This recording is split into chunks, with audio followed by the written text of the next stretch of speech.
नमस्कार।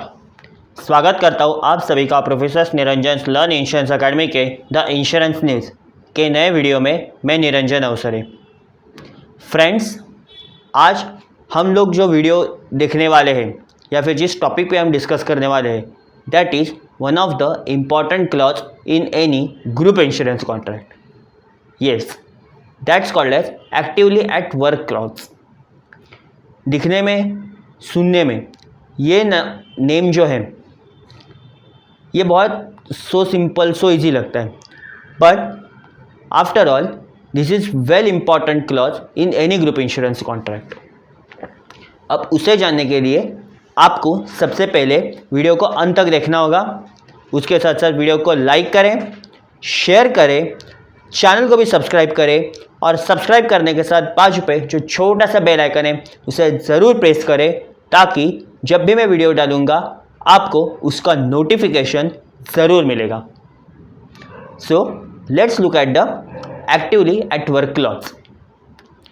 दोस्तों, group insurance is basically a contract between insurer and a master policy holder, यानी जो group को ओन करता है या फिर जो ग्रुप को लीड करता है, where the benefits covering many persons under a single contract. So in simple words, group insurance ऐसा कॉन्ट्रैक्ट होता है जहाँ पे काफ़ी सारे पर्सन एक सिंगल इंश्योरेंस कॉन्ट्रैक्ट के अंतर्गत कवर हो जाते हैं, irrespective of their age, their job profile etcetera. अब इस ग्रुप इंश्योरेंस कॉन्ट्रैक्ट में किसी भी न्यू एंट्रेंट को एंट्री करने के लिए जो सारे क्राइटेरियाज रहते हैं, जैसे कि एक्टिवली एट वर्क जिसमें हम आज देखने वाले हैं, या फिर एफिशिएंट एट्सेट्रा, वो सारे क्राइटेरिया में से one of the important criteria is nothing but actively at work. Basically actively at work कहता क्या है, अगर हम शॉर्ट में देखेंगे, so actively at work is such that where employee को, जो कि एम्प्लॉयर ने ड्यूटीज असाइन किए होते हैं, जो कि उसका वर्क नेचर रहता है, that can be done without getting an hassle. Simple words में अगर मैं बताऊं, सो जो कि एम्प्लॉयर और एम्प्लॉय के बीच में म्यूचुअली एग्रीड लोकेशंस होता है, whether it's from office, whether it's from any other location और whether it's from home, considering after कोविड-19 पीरियड जो कि वर्क फ्रॉम होम कल्चर आ गया है। सो वहाँ से बैठ के एम्प्लॉय को, जो कि एम्प्लॉयर असाइन ड्यूटीज़ रहते हैं, एम्प्लॉयर असाइन जॉब नेचर रहता है, उस सारे वर्क्स करने का कैपेसिटी होता है actively at work, and that too without being a issue.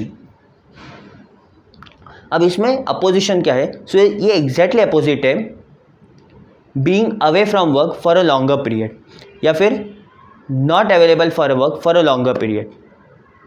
अब जनरली एम्प्लॉय लॉन्गर पीरियड में अवेलेबल क्यों नहीं रह सकता?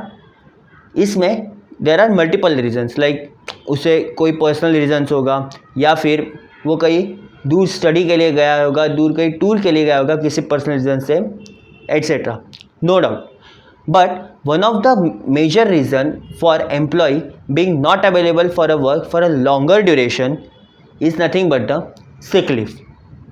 यानी कोई भी पर्सन जो कि सिक लीव पे है, या फिर जिसने एक्सीडेंट के कारण किसी भी प्रोलॉन्ग लीव डाल दी है with the employer, such person is generally called as inactive at work. इसका एग्जैक्टली अपोजिट होता है एक्टिवली एट वर्क। यानी जो पर्सन एक्टिवली एट वर्क रहता है, इंश्योरेंस कंपनी ग्रुप इंश्योरेंस निकालते समय ये सारे कंसिडरेशन ध्यान में रखते हुए इंश्योरेंस कवर अलॉट करते हैं to the group. Actively at work का जनरली कंसिडरेशन क्या रहता है from the insurance company point of view? Generally actively at work का कंसिडरेशन रहता है from insurance companies point of view is nothing but avoiding adverse selection. क्या होता है generally when any insurance company approaches to any corporate policy holder, because these are nothing but a group insurance policies. So generally यहाँ पे policy holder रहता है, that's nothing but any entity और any association, but it's a group, one of the group और one of the entity.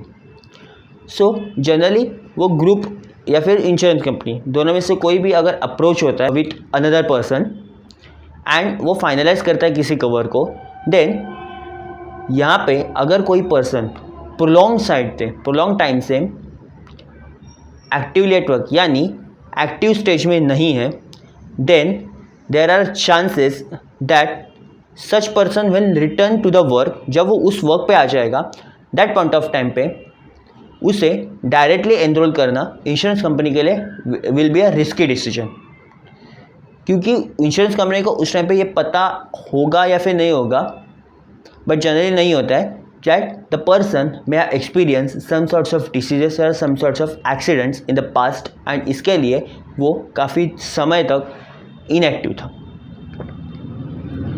अगर ऐसा person directly अगर किसी ग्रुप इंश्योरेंस पॉलिसी में एनरोल किया गया, then at that point of time पे that will increase the risk, the underwriting risk of an insurance company, क्योंकि ऐसे पर्सन के कारण ग्रुप की एंटायर मॉर्टेलिटी जो है दैट विल इंक्रीज.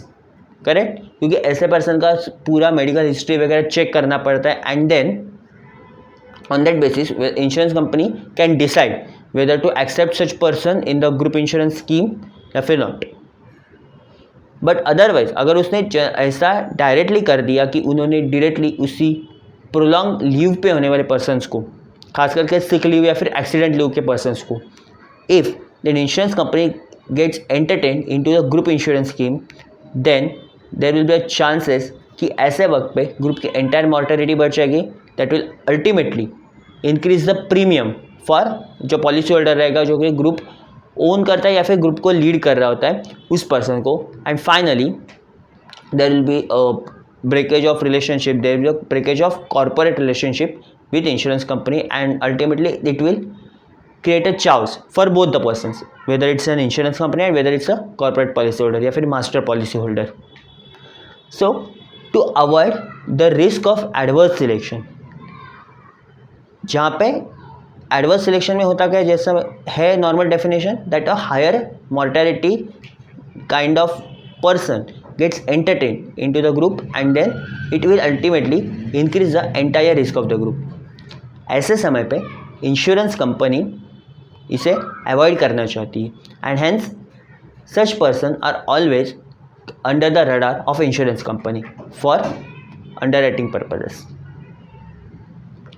अब जनरली ये पीरियड कितने समय का कंसिडर किया जाता है?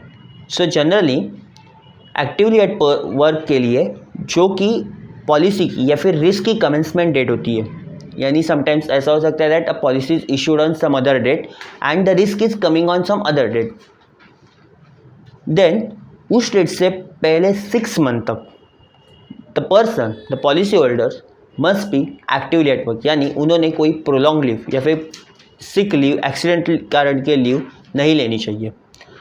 यहाँ पे एक बात मैं फोकस करना चाहता हूँ, I am constantly using the words like sick leave और a prolong leave. There are small paid leaves, casual leaves that can be taken by any person in the group itself.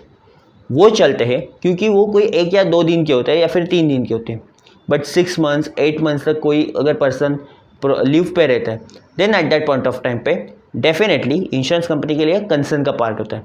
And hence 6 months या फिर उससे ज़्यादा अगर किसी ने leave ली है, किसी एम्प्लॉय ने, then that employee is generally not eligible immediately to the group insurance scheme. ऐसा नहीं उस एम्प्लॉय को ग्रुप इंश्योरेंस स्कीम में कभी लिया ही नहीं जाएगा, but that employee has to pass और undergone for some waiting period. कुछ 40 डेज़ का 45 डेज़ का वेटिंग पीरियड रहेगा एज़ पर द प्रोडक्ट और as per the policy. But वो वेटिंग पीरियड कंप्लीट करने के बाद ही उसे किसी ग्रुप इंश्योरेंस स्कीम में, जो कि एम्प्लॉयर स्पॉन्सर्ड स्कीम रहेगी, उसमें एंटरटेन किया जाएगा. इसके साथ साथ ही इंश्योरेंस कंपनी इसमें और एक वे से या फिर और एक रूट ला सकती है, and that is nothing but जब तक ग्रुप इंश्योरेंस स्कीम में जब तक कोई एम्प्लॉय अगर ऐसे प्रोलॉन्ग वे से आता है या फिर अगर वो सिक लीव या फिर एक्सीडेंटल लीव पे है, then during that period that employee will pay individual premium. And once वो काम पे रिज्यूम हो जाता है, वर्क पर रिज्यूम हो जाता है, देन वो ग्रुप इंश्योरेंस प्रीमियम में उसका प्रीमियम मर्ज किया जाएगा and that will be then paid by the group owner या फिर जो कि मास्टर पॉलिसी होल्डर रहेगा वो उसका प्रीमियम पे करेगा. ये वन ऑफ द वे हो सकता है सो दैट जो कि लाइफ एश्योर्ड रहेगा, या फिर जो भी इनएक्टिवली एट वर्क पर्सन है, जो एम्प्लॉई है, उसके लिए कवरेज का या ऐसा कोई फीलिंग नहीं होगा in the mind of that employee, and simultaneously insurance company के लिए बिजनेस लॉस भी नहीं होगा. So this can be a way जहाँ पे insurance company group insurance cover को इनएक्टिव एट वर्क ऐसे पर्सन पे इफेक्टिव कर सकती है, but it is not necessary. And generally Indian nature में देखेंगे तो बहुत ही कम ऐसा सिचुएशंस है जहाँ पे insurance companies are giving such kind of options to the group policy holders. अगर हम इस एक्टिवली एट वर्क क्लॉज के बारे में बात कहूँ, देन इस समय पे कोई भी ग्रुप इंश्योरेंस स्कीम में ये क्लॉज डालने का एक पर्पस ये भी होता है दैट कोई भी ग्रुप इंश्योरेंस का बेनिफिट कब से कब तक, यानी from some date to the some date, and कब से उसका इफेक्टिव डेट रहेगा, सो स्टार्टिंग डेट रहेगा, इसके बारे में डिटेलिंग करने के लिए, इसके बारे में डिसीजन लेने के लिए ये एक्टिवली एट वर्क क्लॉज भी समटाइम्स इंसर्ट भी किया जाता है. अगर ऐसा क्लॉज इंसर्ट नहीं किया गया, so sometimes it is not always necessary, but sometimes there will be a issue और there will be some sorts of dispute कि कब से ये क्लॉज शुरू हुआ एंड कब से ये क्लॉज बंद होगा, या फिर इस क्लॉज का बेनिफिट मिलना बंद हो जाएगा. ये इम्पॉर्टेंट पार्ट रहता है किसी भी ग्रुप इंश्योरेंस स्कीम में. और एक बात, एक्टिवली एट वर्क क्लॉज के बेसिस पे ही sometimes some insurance companies on the basis of their product nature also एक फ्री कवर लिमिट भी दे सकती है. ये इसके लिए ये एक बेसिक कंडीशन भी होती है किसी भी फ्री कवर लिमिट के लिए. भाई फ्री कवर लिमिट क्या होता है? So in case of free cover limit, insurance company sometimes allow the insurance cover up to the certain amount to the policy holder without undergoing a medical underwriting. यानी actively at work और बाकी सारे aspects को ध्यान में रखते हुए insurance company sometimes ऐसे डिसीजन ले सकती है कि सपोज एक 5 लाख की इंश्योरेंस पॉलिसी है, out of that up to the 1 lakh sum assured, there will be no medical underwriting and that will be a free cover limit. उसके लिए प्रीमियम भले ही भरना पड़ेगा, बट उसके लिए कोई चेकअप्स, अंडरराइटिंग वगैरह ऐसा कुछ कंडीशन नहीं रहेगा for getting that free cover limit. But after passing a sum assured rupees 1 lakh या फिर 2 लाख 3 लाख जैसे सम अश्योर्ड बढ़ता जाएगा, then at that point of time पे medical underwriting will be necessary and वहाँ पे वो फ्री कवर लिमिट एप्लीकेबल नहीं हो जाएगा. सो उसी फ्री कवर लिमिट का रूट कॉज क्या रहता है या फिर बेस क्या रहता है? एक्टिवली एट वर्क क्लॉज, कि वो पर्सन कितना एक्टिव है या फिर कितना कैपेबल है for performing those duties which are assigned by their employer. So यहाँ पे एक्टिवली एट वर्क ये क्लॉज मैंने इस वीडियो के माध्यम से डिस्कस किया था. आपको ये वीडियो कैसा लगा, आपको ये क्लॉज के बारे में क्या लगता है, वो ज़रूर आप नीचे दिए हुए कमेंट बॉक्स में डाल दीजिए.